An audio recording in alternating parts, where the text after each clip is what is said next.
anything mean about anyone, okay? All right, you're all being recorded. All right, well, thank you everyone for joining. Nice to be able to continue our discussions. I felt really bad about, I felt like we had a really great conversation that we started in Wichita, and then it just felt like we ended very abruptly, a very rich dialogue. So I wanted to make sure that we had an opportunity to have a smoother finish to our conversation, and more importantly, give you an opportunity to just ask questions. I know there's a lot that we shared. So thank you for joining. Hopefully we can use this hour for me to just cover some of the items that we weren't able to cover, and then have you ask any questions. Before we get into any of the details, what I thought we'd do is, just because we have a smaller, more intimate group, if we could just do quick introductions. I think that'd be helpful for everyone to understand who all is on the call, so that when we have our Q&A, hopefully our conversation will flow a little better. So Alice, if I may just ask you to go first, introduce yourself, and then I'll just pick on each one, and we'll go around the table. Go ahead, Alice. Alice Wingo with Community Foundation of the Ozarks, and I work with our 49 affiliate foundations that range from Joplin in the west to Cape Girardeau in the east and up to the Missouri River. So about 58 counties is the area that we cover with our foundations. Excellent. Thanks, Alice. Andrea? Andrea Judd with the Council of Michigan Foundations. We are the regional association that serves Michigan Foundations, and we do have a rural philanthropy affinity group. So we thought that this information would be of great interest to them. Great. Thanks, Andrea. John? John Latzer. I'm a board member of the Parsons Area Community Foundation. That's in Parsons, Kansas. We just service a very small region, probably 40-mile radius. We've got $7 million in assets with $2 million in agency funds. So we're small all the way around. Great. Kelly? I'm Kelly Thompson. I'm with the Community Foundation of the Great River Bend in the Quad Cities, Iowa, and Illinois, right on the Mississippi River. We have 7. We're a largish metro area, but we have 7 rural affiliates in the counties surrounding us. And we also, I most intensively have been working most recently with a group in Mercer County, which is a more rural county just south of us. And Kyle McEwen, who he's going to communicate it with us through chat, is the executive director of Mercer County Better Together, which is a community and economic development organization for that county that's started in the last couple of years and we've worked really closely with. So really excited for this conversation. Great. Thanks, Kelly. Brenda, can you hear us? I can. Can you hear me? Yes. Awesome. Brenda Jennison. I am the past chair of the Sauk Centre Area Community Foundation, and just wanting to learn more to make our community vibrant. Excellent. Good. And Brian? Yes, Brian Fogel with Community Foundation of the Ozarks. As Alice said, we have 49 rural affiliates, or primarily rural, and we jumped into this 3 years ago because we were noticing all the grant making we were doing wasn't really moving the needle the way it needed to be. So we decided we needed to dip our toe in the economic development, and found Rishu, and you'll learn the rest. So thanks for being on with us. Great. Thanks, Brian. One second. Let me make sure. We got new folks joining. Becky, can you hear us?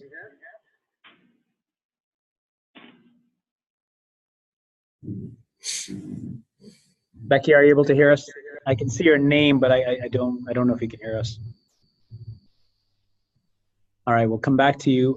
Byram, can you hear us? Yes, I can hear you. We're just doing quick introductions, Byram. If you want to tell us who you are and where you're joining us from. I'm with the Southern Illinois Community Foundation out of Marion, Illinois. Great, thank you. And then the username says DMCKEON. It's Debbie McKeon. Hey, Debbie. Hi there. How are you? I'm good. How are you all? Excellent, excellent. Where are you joining us today from? Michigan, Council of Michigan Foundations. Perfect. Did I miss anyone else? Okay, all right. So we'll go ahead and get started. Thank you everyone for joining. Oh, Becky's here from Peabody, Kansas. Okay, good. So this is really a conversation that's continuing from what we started in Wichita. And so hopefully this, you'll find an opportunity. As I'd mentioned when I started, we had a really rich conversation, and then unfortunately because of, I'm sorry, hold on. I'm getting a little bit of echo, so I'm going to mute everybody for a short bit, and then we'll unmute folks. Okay, so everyone's been muted, and certainly if you need to unmute yourself, you can do that. That way we just will have less background noise. So we had a great conversation. Unfortunately, because we ended up somewhat abruptly, I wanted to make sure that we had an opportunity to conclude the conversation, give you an opportunity to ask questions. So that's really the primary focus today. I'll take a few minutes to talk through a couple of pieces that we weren't able to touch on, and then open it up for conversations. As a quick note, we are recording this conversation. I know there's several folks who wanted to participate who weren't able to make the conversation right now. So we're just taping the discussion, and I'll send the link out for this conversation later. So feel free to use it or share it later if that's helpful. Now, it's just one awkward piece of this conversation will be, because of limited time, I won't have a chance to do a full recap of our conversation that we started. We'll sort of pick it up somewhat halfway. So some of you who are joining the conversation for the first time, it will feel slightly disjointed, but let's just go through it. And then at the end of it, certainly I can spend more time one-on-one as needed to answer any questions if needed. So let me bring up the presentation, and 1 second.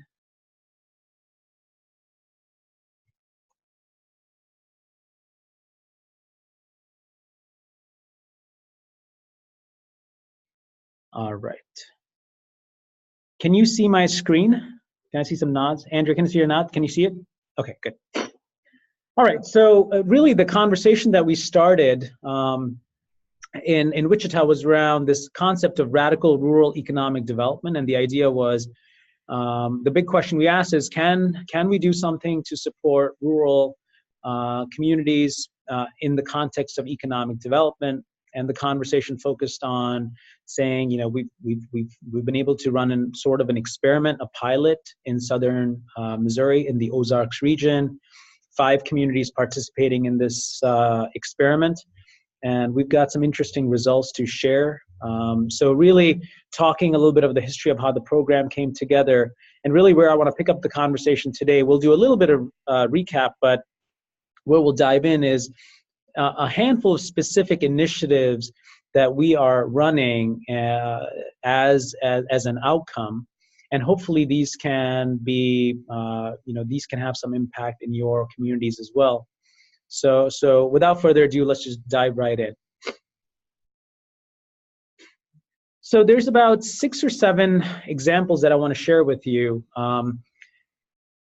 We talked about, in order to drive impact in a rural community, what's unique is because the communities are smaller, the types of investments as a foundation, the types of investments you need to make in a rural community look very different than what they may look like in a more sort of a tier 1, tier 2 community, just because we're talking about a lot smaller populations.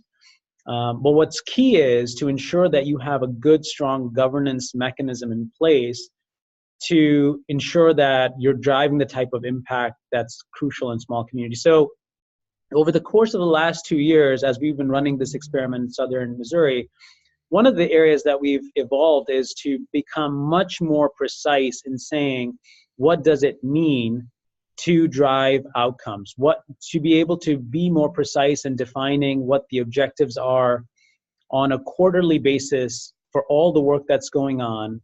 One of the things we found is in rural communities, people are sometimes too nice. And so being able to define upfront, what does success look like? At what point would we intervene and maybe stop a program if it's not driving the type of impact that's needed?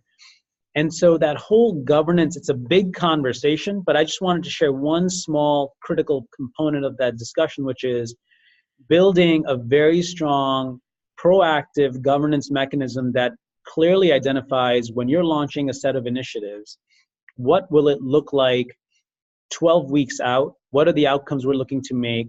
And if you don't hit those metrics, what are the steps that we will take to intervene or mitigate underperformance? That's not something we were doing initially, but noticing that we were sort of getting caught up in sort of a melee of underperformance, we've implemented what we call kill switches, and that's been a very interesting psychological shift in our communities. So I know we talked a little bit about this in Wichita, but I just wanted to sort of highlight on a governance perspective the greater proactive mechanisms you can create so that you don't have to have those touchy-feely, tough conversations. And, you know, small communities, people don't want to offend each other. If you can sort of separate the emotions from the doing, we find that works really well. So obviously, with this piece in place, you're able to drive better impact, you're able to gain better credibility of the work that's being done. So I just wanted to highlight that as one of the crucial components that's really helped psychologically shift the program. The next piece that I would like to share is data. So in each of our grow communities, we noticed that there was just a lot of misinformation about what was going on economically in the communities. And so we tried to set up a system where our core leaders were starting to get a better grasp on basic questions. How many businesses do we have in our community? What types of businesses are there? What does our employment look like? How many jobs are open in our community right now? What major investments have been made at a town level in the last 5 years? What have been the impact of any capital investments that have been made in the community? Understanding those very, very basic economic elements of what's going on in your community has had, in some ways, sort of a transformational shift. And the reason it's transformational is because what we noticed initially when we started the conversations, we were stuck in these discussions around, government has no role, we just need to be smaller, leaner, the less is better. And from there, being able to move communities to a point where now they're actually passing levies because they see importance of certain strategic investments in the community that will, in essence, help a community sustain themselves economically, whether it's on roads, infrastructure, sewage, water processing, water treatment. Those are a community understanding what the implications of those investments are today to help support tomorrow's economics. That's not a conversation that you can have without data. And unfortunately, most of our communities were sort of caught in that trap. So we've created these sort of templates where every community can now understand what's going on from an investment perspective, what does our population look like, how many kids are on free and reduced lunch, how many kids are graduating. And so that type of a data-oriented view to a community is tremendously powerful for the leaders to make better decisions for their community. So that's sort of a second governance-related item that we find to be really helpful. The third is it's around how do we make sure that the communities, because there's such a common thread of challenges that we see communities having, we wanted to make sure that community leaders didn't feel like they were isolated. They didn't feel like they were on an island by themselves trying to fight these issues. So bringing some of these folks together, you're seeing a picture here from something we call a cross-community meeting. We bring our 5 communities together, having very structured conversations. We bring in guest speaker. In this particular case, this meeting took place about 4 weeks ago. We had the state business attraction representative come and present on what steps need to be taken by rural communities to attract businesses. And then a lot of problem solving, workshop style discussions where we're highlighting top 3 or 4 issues that all of our communities are facing. Having these individuals make personal connections, so now they sort of have this immediate network of individuals they can lean on to help them problem solve certain issues. Some of those pieces have been tremendously helpful. Again, as we looked at these 5 communities, initially our communities were all independently tackling a lot of challenges, giving them a way in which now they're independently having a better sense for what's going on in their community, and then collectively bring these communities together and having them problem solve in a very structured, methodical way has really helped them sort of regain their confidence that, you know, we're all in a similar boat. We have similar issues we're facing, understanding what solutions we are using individually so we can benefit. That dynamic has been tremendously helpful. So again, as community foundations, as conveners, some of you are going to find yourselves sort of having a similar thread of conversation with different communities. The more specific you can be when you bring those communities together in problem solving, using some data as a backbone can be tremendously helpful. And the top picture there is, you know, not just talking, but also actually getting out and seeing the communities was very well received. The other piece that's really important is, I mentioned this word credibility a few times. In small rural communities, it's all about, you know, either you earn people's trust and credibility in the first X seconds, or you've lost it and then it's gone. And it's very difficult to recapture trust. And so, again, one of our lessons learned was initially we were too focused on sort of strategic planning and not enough on doing. And over time, we sort of shifted that methodology.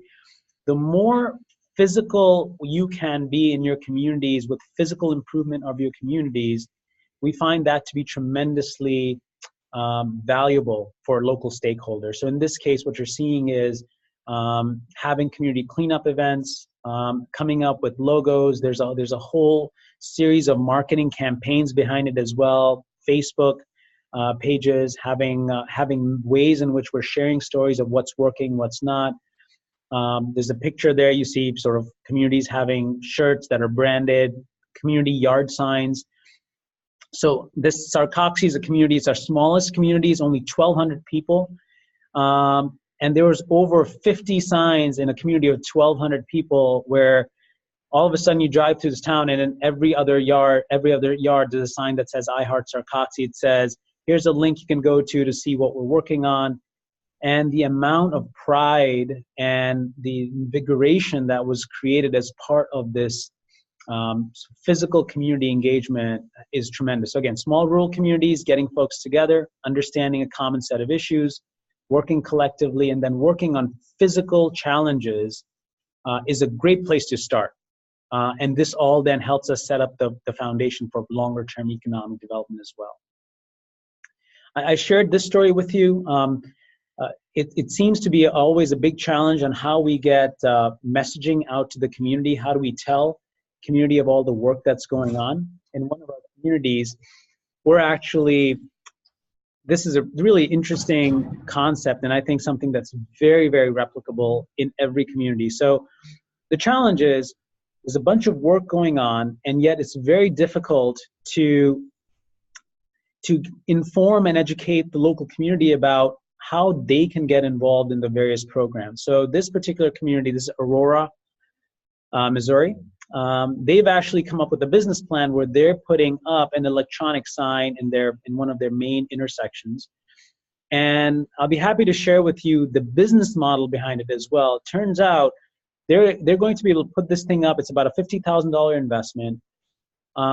This thing was going to yield about $60,000 to $70,000 net profit, because they're going to actually sell ad space on this sign to the community, but also give free messaging time to local nonprofits and schools. So a great simple way in which you can get the word out. You can actually make a little bit of money for some of your community support programs. A local foundation could potentially see this as an investment of a sort of a net revenue generating exercise in a community as well. Anyway, so something that we thought was really interesting, because it was a big challenge. Even though these are small communities, how do you consistently get the message out? Social media is only so effective. So again, the more physical we can be in our efforts, this is something that we're exploring in Aurora. Oops, sorry. Here it's the idea of personal accountability. So when we have our cross-community meetings, really making sure that those individuals that are involved in our programming understand how they're going to specifically drive and affect change. Making sure that we're recognizing who's doing the work, celebrating in some sort of a format which says, I'm X, here's what I've accomplished, here's what we're struggling with. Too often we sort of like to, celebrate the successes and some of the painful pieces, things that don't work, sort of try to brush them under the rug. And we found that by taking our losses as an opportunity to learn from and then create a system to be able to better affect change in the future works really well. So again, on the left side, you're seeing an image of those 5 focus areas. First is program governance. Second is community engagement. How are we engaging? How are we creating accountability with our various partners? And so this has been tremendously helpful. On the business development side, again, in Wichita, I shared with you a little bit of details here. This is a technology platform that was created called Business 911. It's a great, simple way. You can actually go to this site, business911.org. You can see, for our 5 small communities, being able to put up all the resources that are available to support local businesses, having an opportunity for businesses to seek interns, connect businesses to local schools, and basically cut any of the red tape so that any business looking to set up a shop in these communities have one simple stop that they can go to access help. And this has been very well received in the communities as well. On the business development side, something else we launched was a business speaker series. So you can sort of see the theme, what we're talking about. First, we talked about how do we pull the governance structure in a community together, because without that, it's just one-on-one conversation. So making sure there's a strong quorum of local leadership is crucial. Once you have that, making sure you're engaging with the community so that folks over time know how to engage and how to become part of the sort of positive journey that the community is on. And now we're getting into the details of how we actually affect the creation or the attraction of the expansion of local businesses. One of the things we realized is there's a lot of small second generation, third generation businesses, and sometimes they don't necessarily have access to all the best thinking of what they could be doing to help support and sustain their businesses. So we launched a business speaker series with our chambers. Every month we have a virtual discussion. We bring our businesses together. We bring in speakers from across the state. And it's a great way to bring sort of high impact speakers in small communities. And again, at the end of each session, we do a review, a survey to see how effective people found these events. And, typically we get, we have attendees rate the event on a scale from 1 to 10. 80 to 90% of our responses are where our attendees find the programming to be a 9 or a 10 out of 10 in terms of value and impact that they found that it had on their businesses. So it's being received very, very well. So again, these are simple ways in which, as a foundation, you can sort of share some ideas on how local communities could be.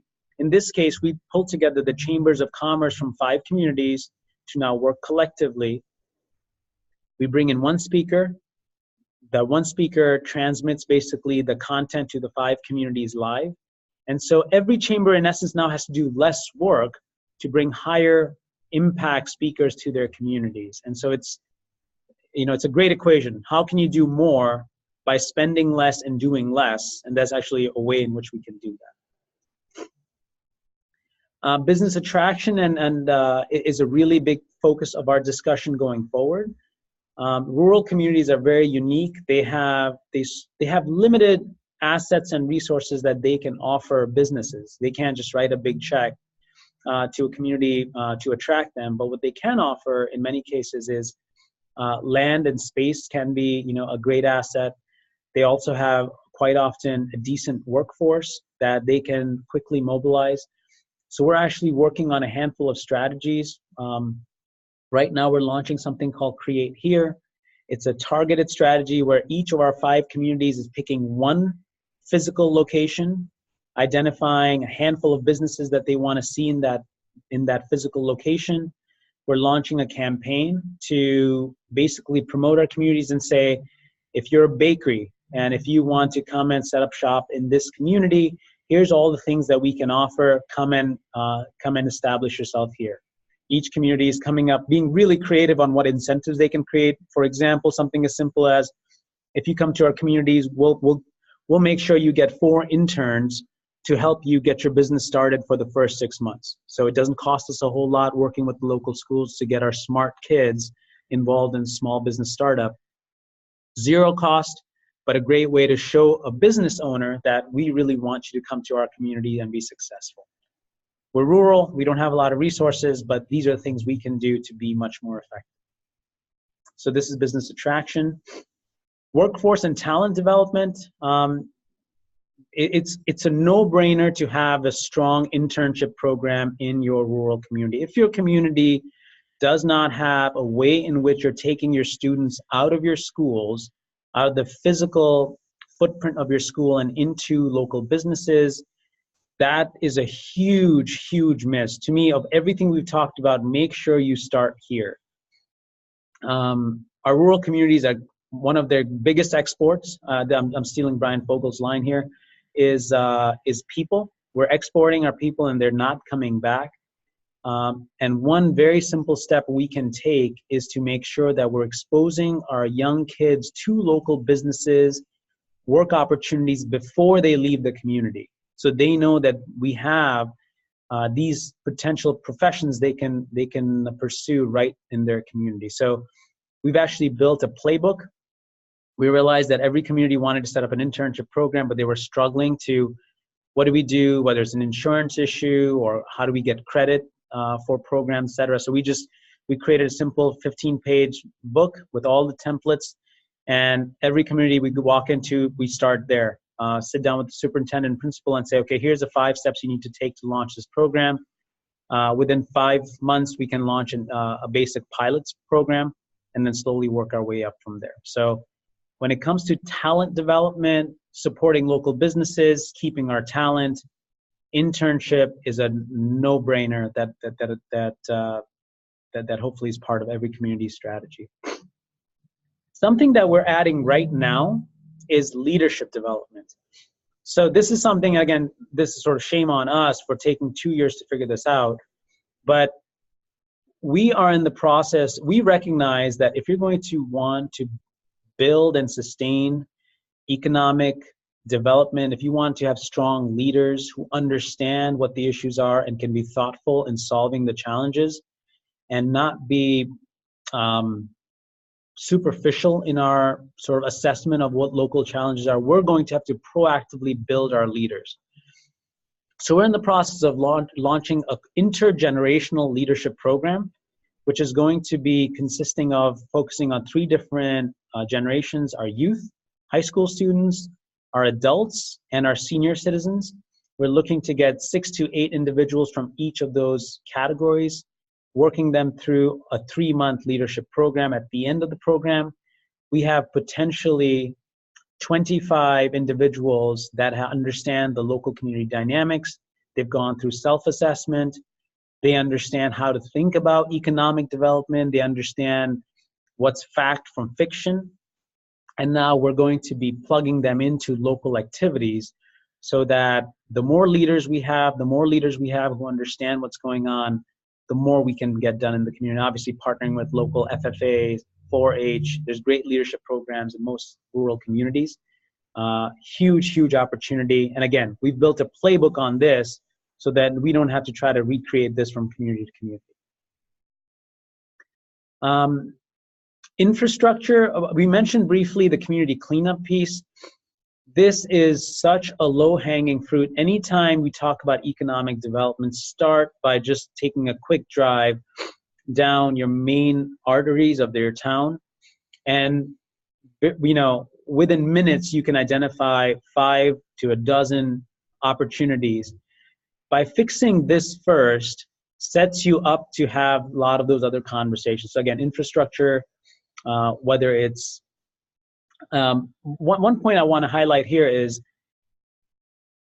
we've actually created, let me see, I may have a slide on this. Yeah, here we go. So we actually created a community beautification playbook. This was really interesting. So what we did is, when we started initially, we were focused on volunteer-led community development, community cleanup.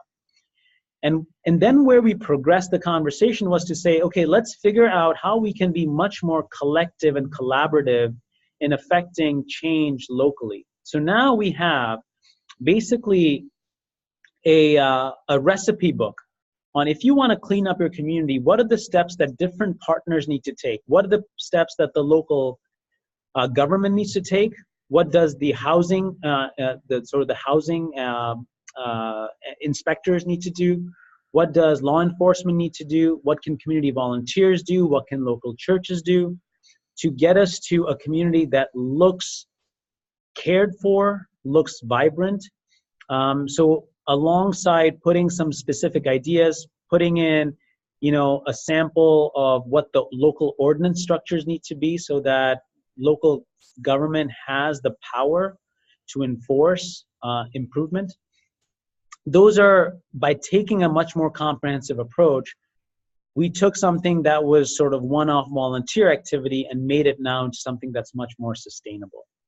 So again, as you think about your affiliates, your rural communities, as you're driving in those communities, and if you're seeing there to be sort of undercared physical dimensions, that's a great trigger to say, okay, how can we be much more thoughtful and deliberate in taking steps that help us physically improve our community, but doing so in a way where we're really engaging all our community partners. And one thing I will share is this actually can be a lot easier than it seems. And that's actually a really big learning. Sometimes all the partners are there who want to make those positive changes, but they're struggling to know how to make that happen. And again, I think as foundational leaders, you're in a great position to convene some of those leaders and help them understand what role they could play.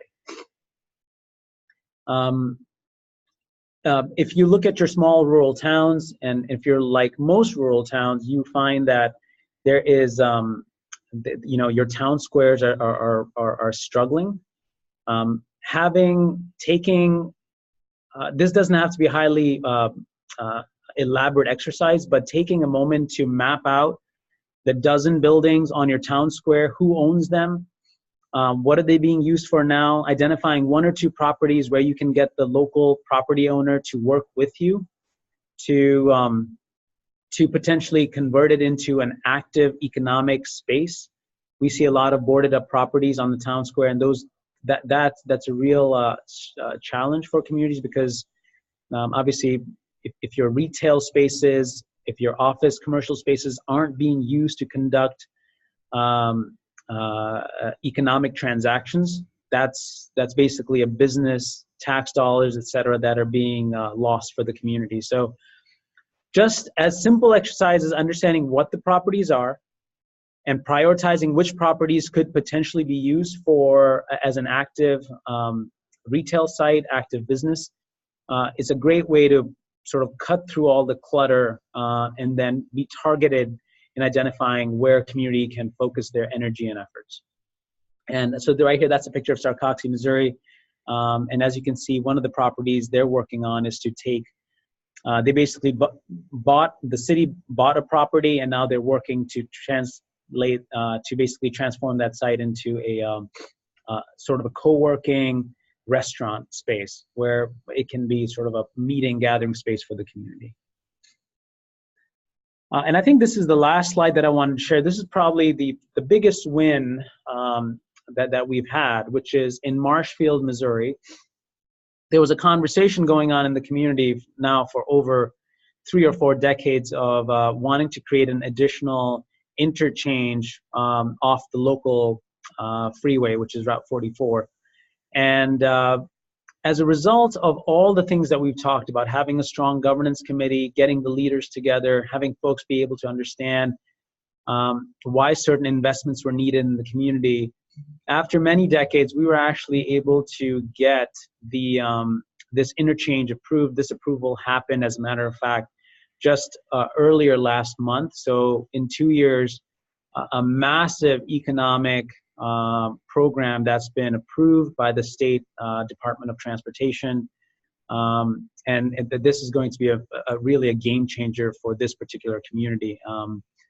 But again, this particular example is a great example of it took a lot of other pieces in order to get the community to understand why this was a good investment, to be able to buy into the idea, understand what the right location for the interchange is, and then having those building blocks in place. This was sort of the icing on the cake. So anyways, I just wanted to share with you those in our work in Southern Missouri through the partnership affiliation of Community Foundation of the Ozarks and U.S. Department of Agriculture. These 5 communities we've been working on, for the last few years, focused on these 5 specific areas: program governance, engaging the community, getting new businesses started, making sure we've got a good, solid talent pipeline to support businesses, and last is making sure our infrastructure is there to sustain and continue to expand business opportunities. So those were some examples. There's a lot more details behind this. I'm happy to share some of those details. I'll unmute everyone in just a moment. One last piece I wanted to share, and I'm really hoping that you'll have some questions. But I did want to share with you just one document. This was in the attachment that I'd emailed out. We try to summarize some of our key learnings over the last 2 years that have happened as part of this work. So please take a look at this document. It was in the attachment. If you don't have it, you can just email me, and I'll be happy to share this with you. So in here, you'll see some of the issues, the context of the work. What are we doing? What are our learnings? Most importantly, what are some of the tools that we have built out for the communities? Hopefully, these will be helpful to you. The piece that I really wanted to highlight was this last page, which is, as we think about the work, what we've realized is the best place to initiate this conversation is to just understand which community is ready for work like this. But if you look at the last page of the document, we put together a pretty simplistic diagnostic worksheet.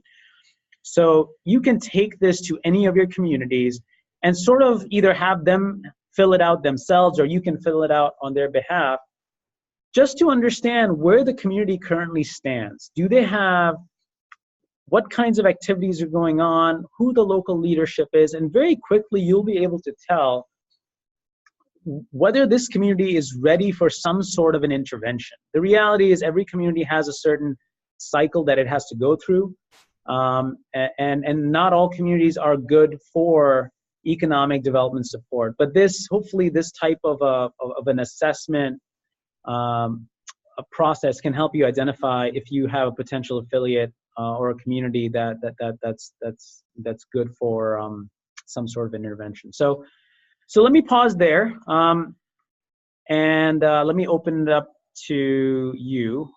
I hope that was helpful to you, but let me unmute everyone and see how do we do this. 1 second. Okay, everyone's been unmuted now, and I'll take your questions if you have any. Rashu, this is Brian. Let me just add a couple of other things that I think could be helpful.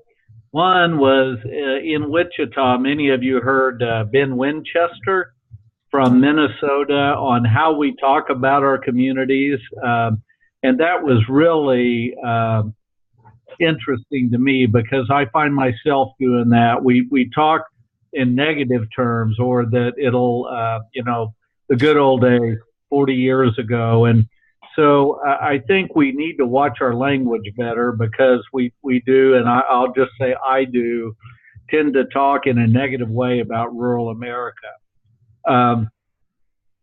Secondly, one thing we've really noticed is how key leadership is. And in those communities that are doing the best, they have the strongest leadership. And we're trying to fortify some of the weaker leadership with some education. And on top of that, we are also starting next spring, we've been working with a group to do a elected candidate school. So people know how to run for office. They know how to, Robert's Rules of Order and campaign finance laws and all that, to really try and get folks, public elected leaders, be it school board or alderman or whatever, to be better prepared. And then we're going to do a separate school on ballot issues. And we see in many of our small communities, they're trying to get a school bond for a parks tax, and they just absolutely don't know how to do it or do it very well. So we're investing in that and encouraging not only our GROW but our affiliates to participate in that. So again, we can be more effective in our public leadership. And then finally, one of the biggest issues we run into in small communities is that need for patient capital. And I use Sircoxie as an example. There are several absentee owners of empty buildings. What if a community foundation, we started something called Mission Related Investing almost 10 years ago. What if we couldn't buy that through our investment portfolio, fix them up, and lease it until we could get it fully leased, the market value up, and turn around and sell it? I'm really intrigued by that model, and we might even find other donors to do it because if you're an individual with a for-profit, you're not going to take that risk. But if you're a nonprofit with a public benefit, maybe we could use our own capital to facilitate some of these needs for patient capital to buy empty buildings and fix them up and hold on to them until markets start coming back up. So those are three things I wanted to add. Thanks, Brian. All right, any questions or thoughts? I saw your handout, the growth, the Best of Midwest Rural Economic Development Support Strategies, and I looked at the back page, the survey, but I didn't see anything on evaluating the survey. You said this survey helps you determine if your community would benefit right from some kind of a program. Yes. So, okay, I saw the questions. I saw you put your thoughts down. Okay, so what do I do now? Yeah, no, that's a good point. So this was not. Thanks, John. No, it's not a scientific survey. It's not that if you get a score of, I don't know, like 70%, then you're a failed community, or if you're at a 90%, then you should definitely proceed forward. Think of it more in terms of a way to gauge what activities have happened in a community, and frankly, this is what we can do. If you fill that out, we'll be happy to sit down with you just to look and see what are the underlying opportunities that you may have in the community. It's not quite sophisticated enough right now where we can tell you how how to interpret the results. but hopefully the qualitative feedback that you get from that gathering that data can indicate where there may be some opportunities. So that's a good question. We're not that sophisticated right now, John. Okay, thank you. Yeah, of course.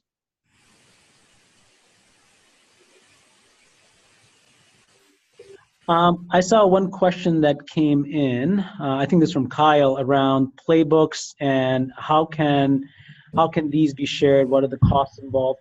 So here's what we'd like to do. I'd like to. We have. All right. Here's what's going on. We have a whole bunch of tools. We think the tools are helpful. We just don't know if they're really helpful at scale to a lot of communities. So let me make this offer. We'll be happy to share with you every single thing we have. Everything we have, you can use it. No cost, you can just use this stuff. But as part of the process, what we ask you to do is make a commitment to give us feedback on what's helpful to you. Because where we're going, and this is something we've just discussed a little bit, ideally where we want to go is to be able to create almost a sort of a collaborative portal where we can give you the tools that you need to make this content sort of applicable to your community. And we try to create these templates and these tools in a way that they're fairly agnostic of regions. So as part of this pilot, we're happy to share the tools with you, but all we ask is that we sort of become almost like a mini cohort where you use the tools, you give us feedback, and let's take it one step further. As you're using it, if you find that you're building something else that's helpful to you, you can share those tools with us so that we can then take back those tools to our communities. But I think the idea of having almost like an open source platform for rural communities to access these templates would be incredibly powerful.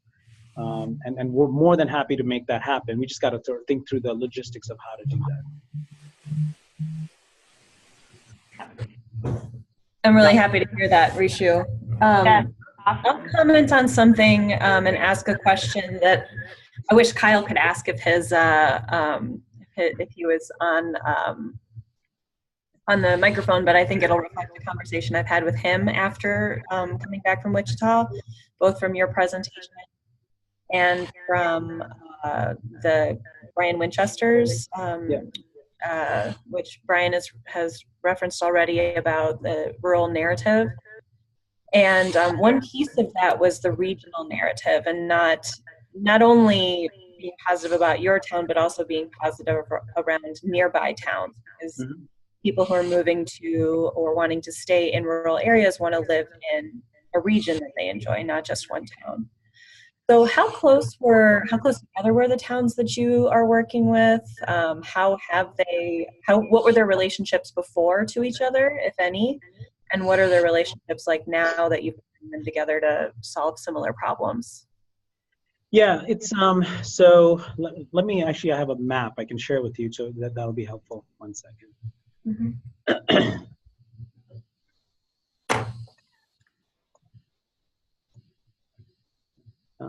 second.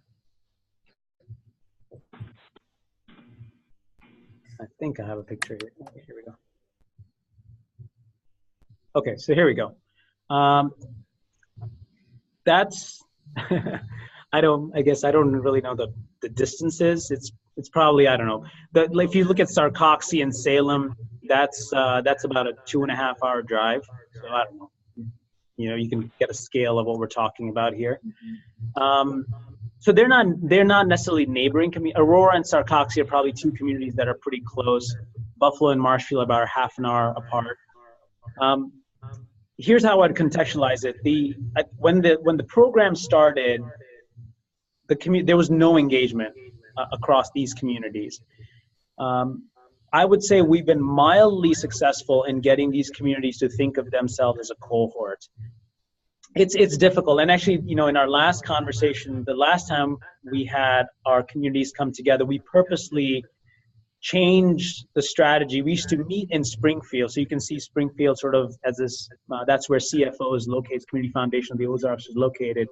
We'd been meeting there, and we wanted to change the dynamic to try to become much more integrated in each other's communities. So last meeting we actually had it in Marshfield.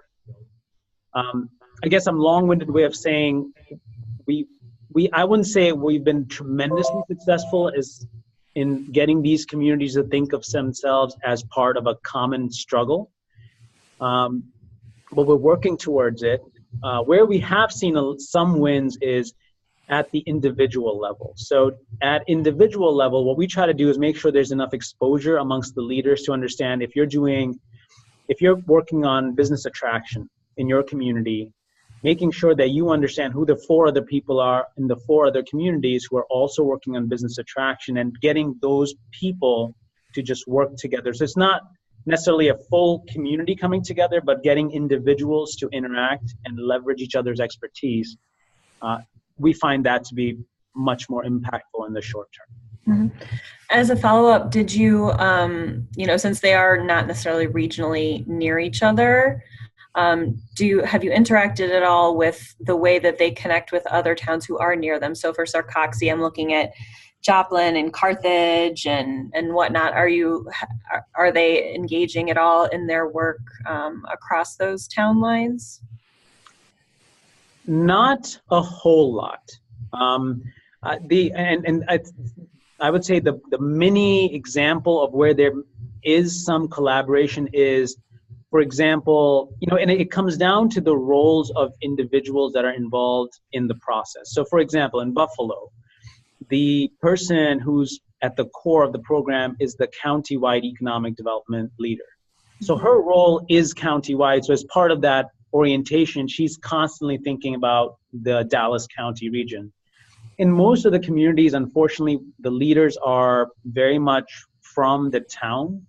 So it sort of limits their ability to think bigger than that. But I'll give you the corollary to that is, as we're thinking about business attraction, one of the strategies we're going to be launching is to be so if you look at Sarcoxy, it's down here. Joplin is about half an hour away from it. So one of our business attraction strategies requires us to specifically go to Joplin and go attract businesses that we think could be looking to expand to the region. And so that's where we're going to be building some partnerships. Good. And Kelly, I would add to that, one Sarcoxy is seen sort of, Joplin is their biggest asset. So they're actually trying to become a quality bedroom community to Joplin, and seeing that they're not going to attract a big, General Motors plant, but they can offer lifestyle and support, the job opportunities over in Joplin. But we still struggle with regionality in our affiliates. And one of the reasons we had 16 communities apply, and in the first round could only select 3. And we did it so they would be geographically dispersed. And it's something about Friday night football rivalries, and it's that scarcity mentality that if Monette gets a new factory, Aurora loses. And we see that all the time. And we'll continue to try and convince it's an abundance mentality. And if Monette gets a plan, Aurora benefits from workforce and getting people over there. But most of our communities still have that scarcity mentality. Yeah, I know Kyle's nodding along. I can't see him, but I know he is, because I know they're having that experience too, but making progress on it. Great. Other questions?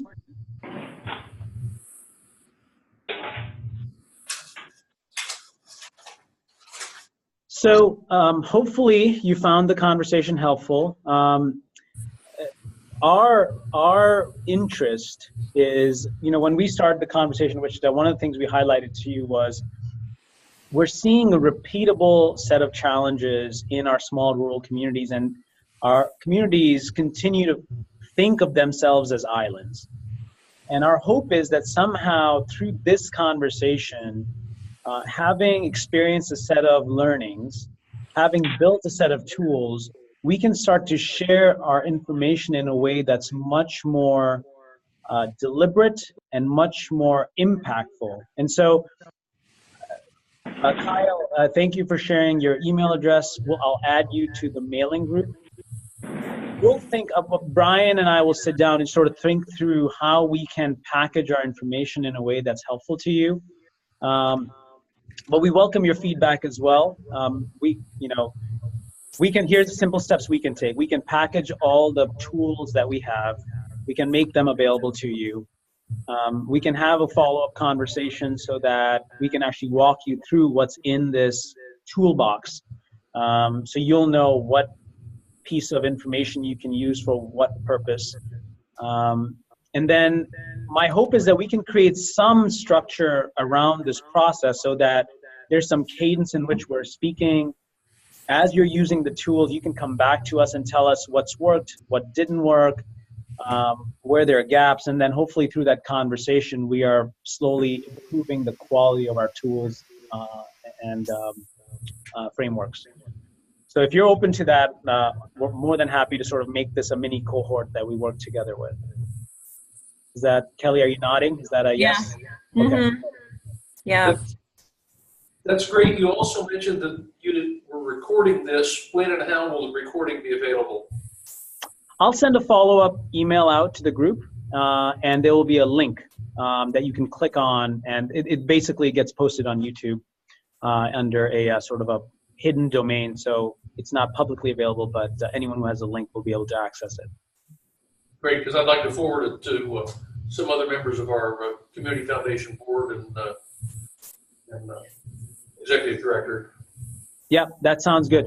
If I can ask one favor, just because you all are part of this conversation, maybe if I could offer that maybe in 2 to 3 weeks, if we could have maybe a follow-up conversation where we can come back to you and say, okay, here's maybe a process of how we package the information and maybe a 6-month plan of how we proceed forward. And get your feedback on what that approach looks like. If you're open to that, maybe that's something we can do next, and then we'll go from there. That'd be great. Sounds good. Okay. Very cool. Let's go around the room real quick. See if John, any other questions from you, sir? No, I'm happy. Thank you. Appreciate it. Great. Kelly?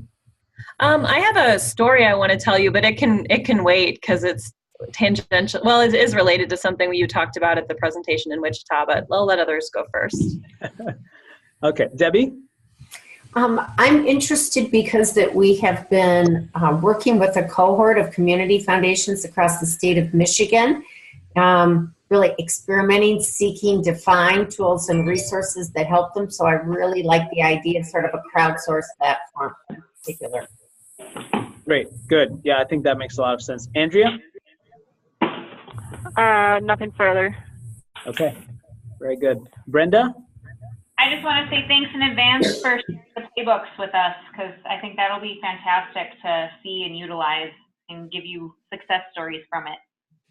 Sure. Yeah, that sounds good. Alice? I don't think I have any questions. Thank you. Very cool. Thanks. Byram? No further questions at this time. Great. Brian? Nothing, just best wishes. We're all in this together. So the more we can learn from each other, the better. Beautiful. Kyle, I know you're on text. So if you have any thoughts, you can certainly type them in. And Sarah, finally, anything from you, Sarah?